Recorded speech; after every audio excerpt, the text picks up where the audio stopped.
The Happy Prince, a story for children by Oscar Wilde, first published in May 1888. The Happy Prince. High above the city, on a tall column, stood the statue of Happy Prince. He was gilded all over with thin leaves of fine gold. For eyes, he had two bright sapphires, and a large red ruby glowed on his sword hilt.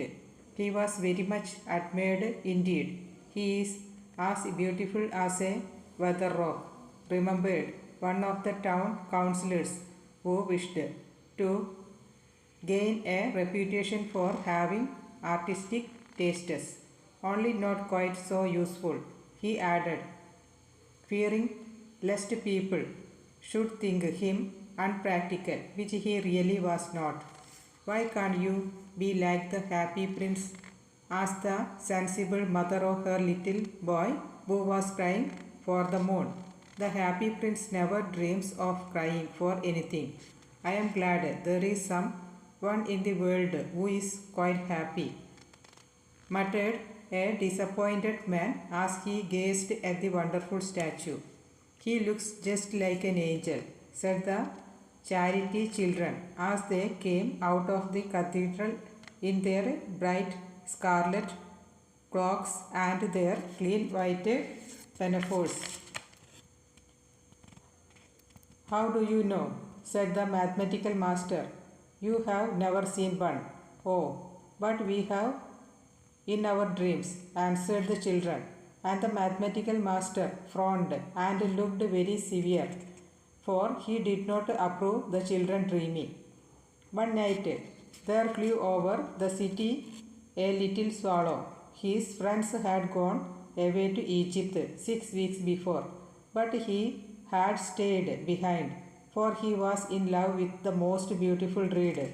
He had met her early in the spring as he was flying down the river after a big yellow moth, and had been so attracted by her slender waist that he had stopped to talk to her. Shall I love you? Said the swallow, who liked to come to the point at once, and the reed made him a low bow. So he flew round and round her, touching the water with his wings and making silver ripples. This was his courtship, and it lasts all through the summer. It is a ridiculous attachment, twittered the other swallows. She has no money and far too many relations. And indeed, the river was quite full of reeds. Then, when the autumn came, they all flew away. After they had gone, he felt lonely and began to tire of his lady love. She has no conversation, he said, and I am afraid that she is coquette, for she is always flittering with the wind. And certainly, whenever the wind blew, the reed made the most graceful courtesies. I admit that she is domestic, he continued, but love travelling, and my wife consequently should love travelling also. Will you come away with me? He said finally to her. But the reed shook her head. She was so attached to her home. You have been trifling with me, he cried. I am off to the pyramids. Goodbye. And he flew away. All day long he flew, and at night time he arrived at the city. Where shall I put up? He said. I hope the town has made preparations. Then he saw the statue on the tall column. I will put up there, he cried. It is a fine position with plenty of fresh air. So he alighted just between the feet of the Happy Prince. I have a golden bedroom, he said softly to himself as he looked round, and he prepared to go to sleep. But just as he was putting his head under his wing, a large drop of water fell on him. What a curious thing, he cried. There is not a single cloud in the sky. The stars are quite clear and bright, and yet it is raining. The climate in the month North Europe is really dreadful. The reed used to like the rain, but that was merely her selfishness. Then another drop fell. What is the use of a statue if it cannot keep the rain off? He said. I must look for a good chimney pot. And he determined to fly away. But before he had opened his wings, the third drop fell, and he looked up and saw, oh, what did he see? The eyes of happy prince were filled with tears, and tears were running down his golden cheeks. His face was so beautiful in the moonlight that the little swallow was filled with pity. Who are you? He said. I am the happy prince. Why are you weeping then? Asked the swallow. You have quite drenched me. When I was alive and had a human heart, answered the statue, I did not know what tears were, for I lived in the palace of Sanssouci, where sorrow is not allowed to enter. In the daytime, I played with my companions in the garden, and in the evening, I led the dance in the great hall. Round the garden ran a very lofty wall, but I never dared to ask what lay beyond it. Everything about me was so beautiful. My courtiers called me the happy prince, and happy indeed I was.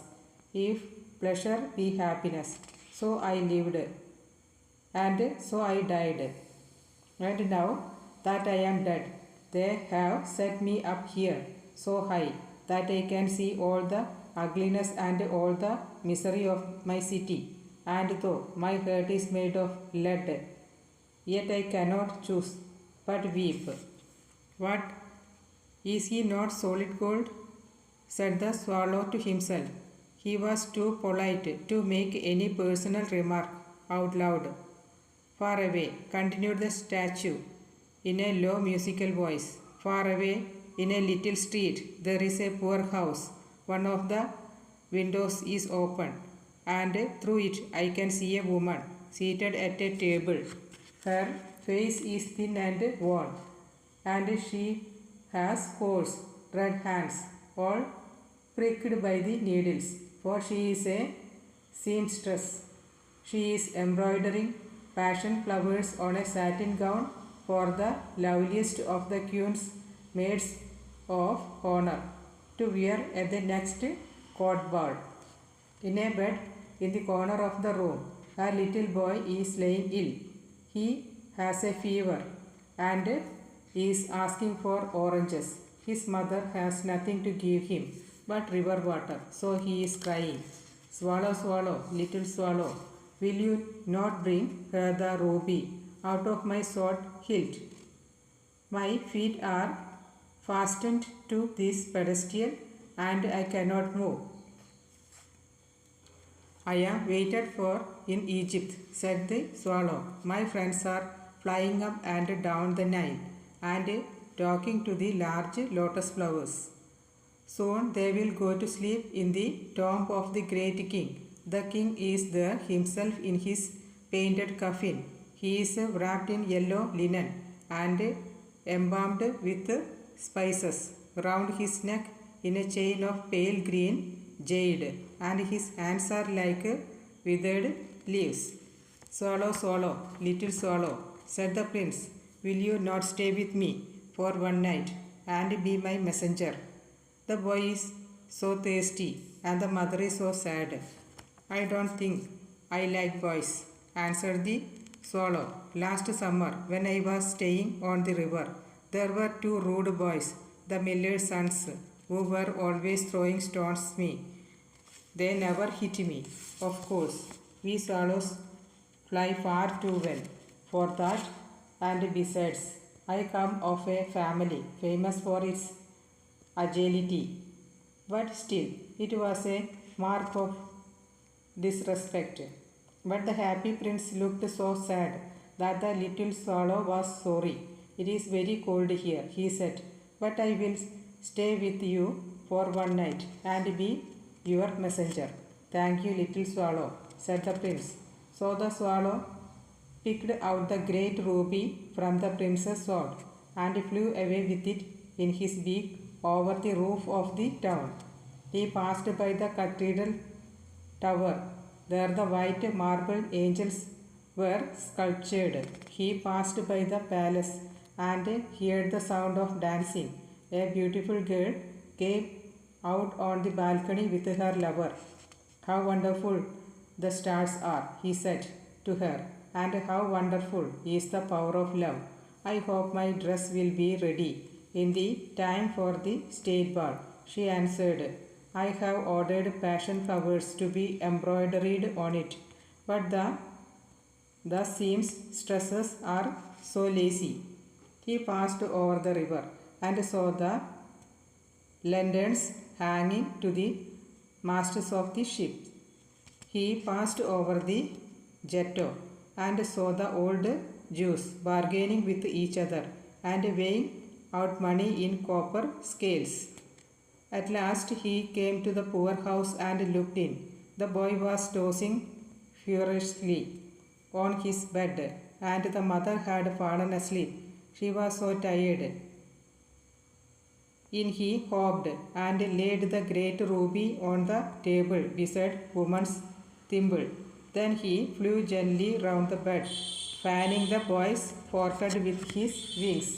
"How cool I feel," said the boy. "I must be getting better." And he sank into the delicious slumber. Then the swallow flew back to the happy prince and told him what he had done. "It is curious," he remarked, "but I feel quite warm now, although it is so cold." "That is because you have done a good action," said the prince. And the little swallow began to think, and then he fell asleep.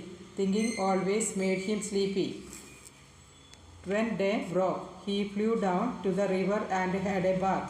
"What a remarkable phenomenon," said the professor of ornithology as he was passing over the bridge. "A swallow in winter," and he wrote a long letter about it to the local newspaper. Everyone quoted it. It was full of so many words that they could not understand.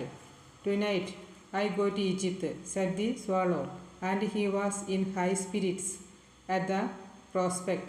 He visited all the public monuments and sat a long time on top of the church steeple.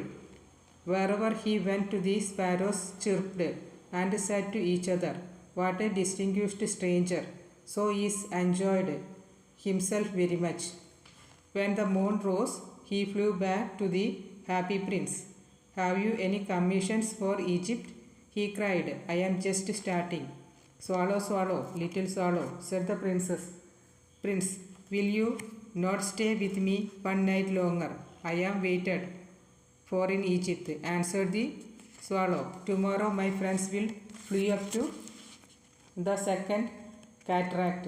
The river holds couches there among the bulrushes, and on a great granite throne sits the god Memnon. All night long he watches the stars, and when the morning star shines, he utters one cry of joy, and then he is silent.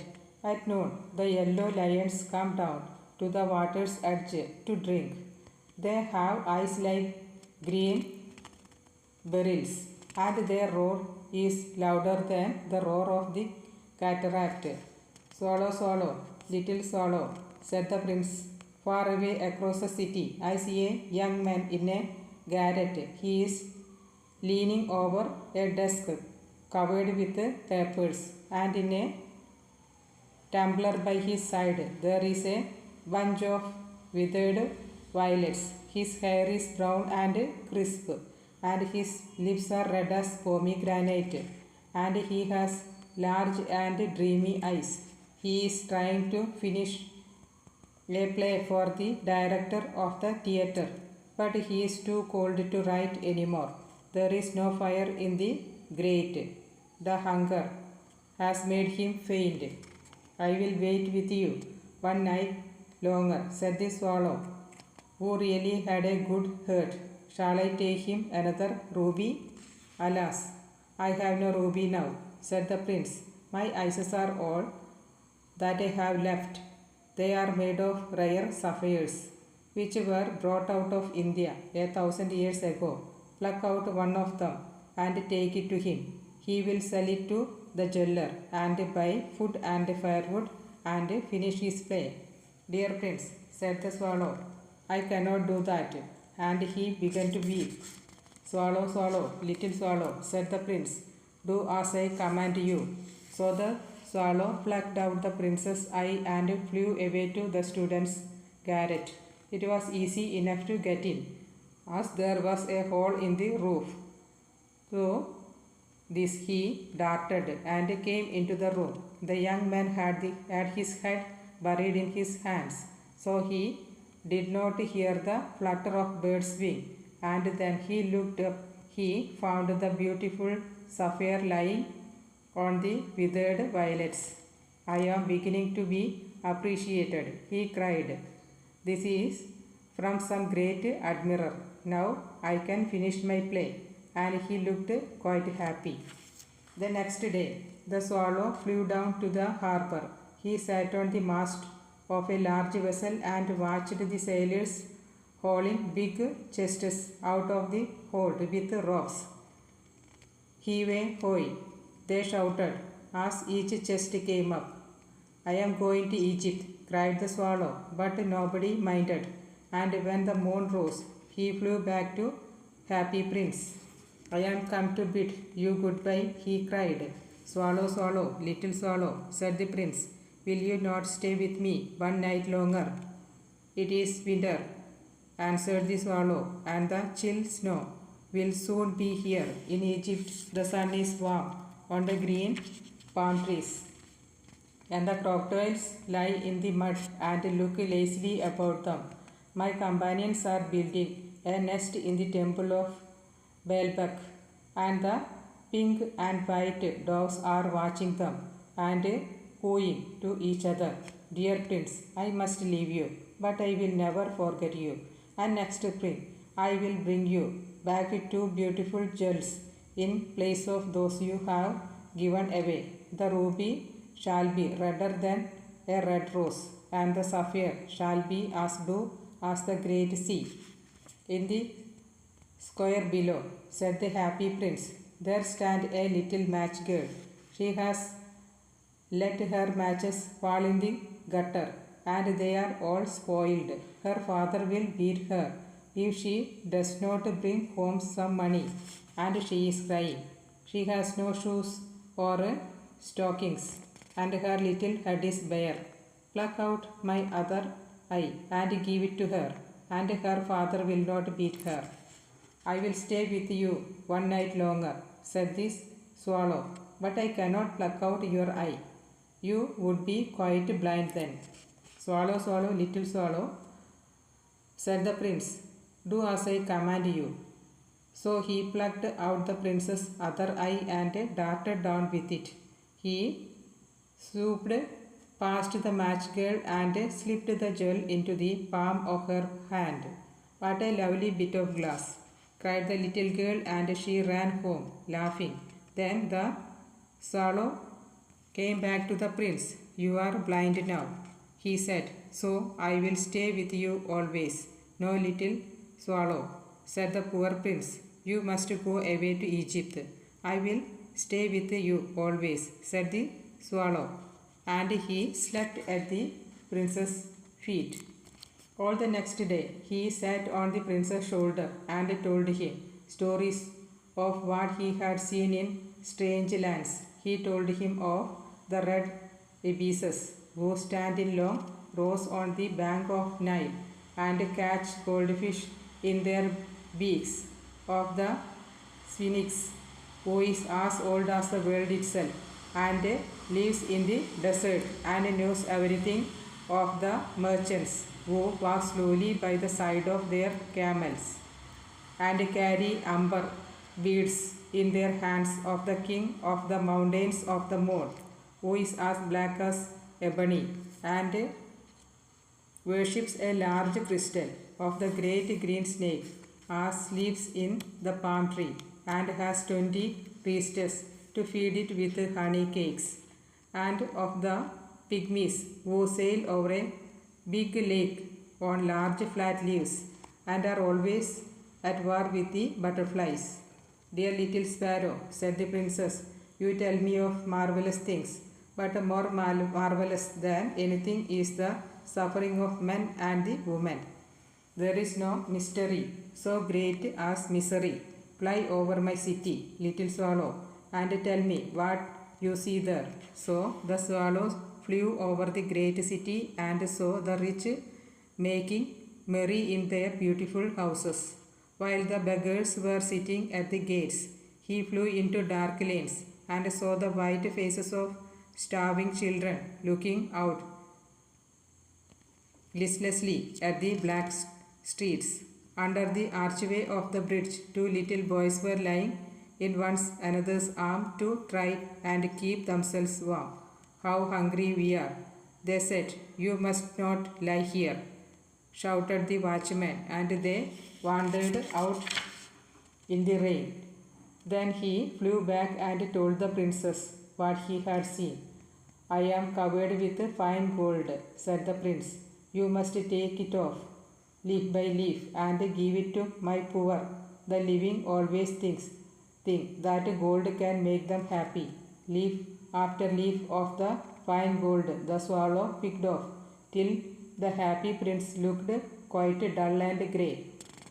Leaf after leaf of the fine gold he brought to the poor, and the children's face grew rosier, and they laughed and played game in the street. We have bread now, they cried.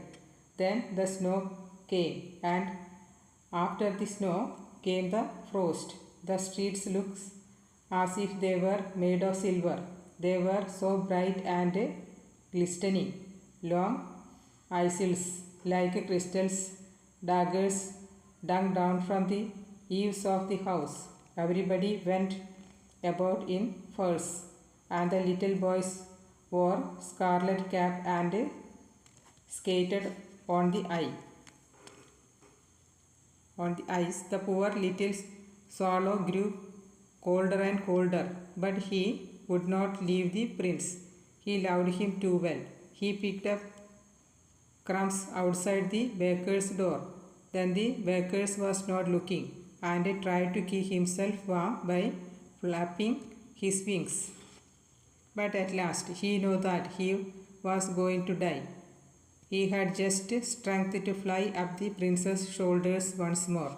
Goodbye, dear prince, he murmured. Will you let me kiss your hand?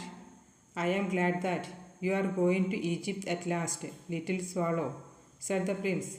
You have stayed too long here, but you must kiss me on the lips, for I love you. It is not to Egypt that I am going, said the swallow. I am going to the house of death. Death is the father of sleep, is he not? And he kissed the happy prince on the lips and fell down dead at his feet. At that moment, a curious crack sounded inside the statue, as if something had broken. The fact is that the leaden heart had snapped right in two. It certainly was a dreadfully hard frost. Early the next morning, the mayor was walking in the square below the company with the town councillors. As they passed the column, he looked up at the statue. Dear me, how shabby the happy prince looks, he said. How shabby indeed, cried the town councillors, who always agreed with the mayor, and they went up to look at it. The ruby has fallen out of his sword. His eyes were gone, and he is golden no longer, said the mayor. In fact, he is little better than a beggar. Little better than a beggar, said the town councillors. And here is actually a dead bird at his feet, continued the mayor. We must really issue a proclamation that birds are not to be allowed to die here. And the town clerk made a note of suggestion. So they pulled down the statue of the happy prince. As he is no longer beautiful, he is no longer useful, said the art professor of the university. Then they melted the statue in a furnace, and the mayor held a meeting of the corporation to decide what was to be done with the metal. We must have another statue, of course, he said, and it shall be a statue of myself, said each of the town councillors, and they quarrelled. When I last heard of them, they were quarrelling still. What a strange thing, said the overseer of the workmen at the foundry. This broken leg hurt will not melt in the furnace. We must throw it away. So they threw it on a dust heap where the dead swallow was also lying. Bring me the two most precious things in the city, said God to one of his angels. And the angel brought him the leaden heart and the dead bird. You have right chosen, said God, for in my garden of paradise this little bird shall sing for evermore, and in my city of gold the happy prince shall praise me.